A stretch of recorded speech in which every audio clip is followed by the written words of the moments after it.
What's the greatest issue on Tennesseans' minds within the state that ought to be addressed?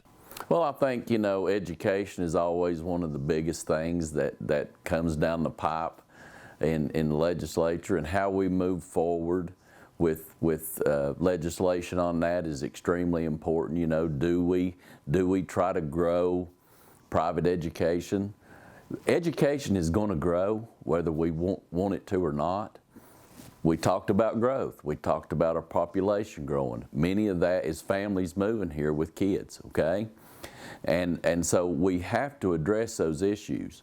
I think that we need to grow both educations, private and public.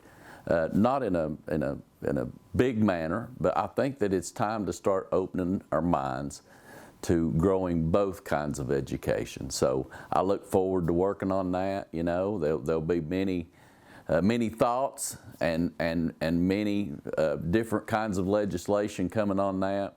I think it's simple. We have great schools, we have great teachers, we have great, any kind of education in Northeast Tennessee is exceptional.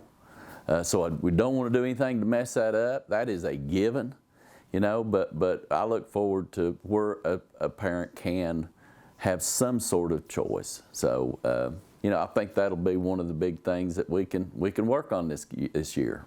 Well, I think there's several, and one at the top is democracy. I think that's on a national level, and respect for our elections, free and fair elections, and admitting when you've lost. And I think that issue is really relevant to the Tennessee House, where the Republican supermajority has gotten so drunk on their own power that they tried to eject, and did in fact eject, 2 legislators last year who were reappointed and back in there. But that really makes a lot of people uncomfortable about how powerful the supermajority has become and their disrespect for the issues that matter to Tennesseans. At the top of that list are abortion for women, and the legislature has passed the most extreme anti-abortion bill in the country 4 or 5 years ago, and this legislature has done nothing to do any exceptions, including rape and incest. They've had 4 years. They've voted them down every time.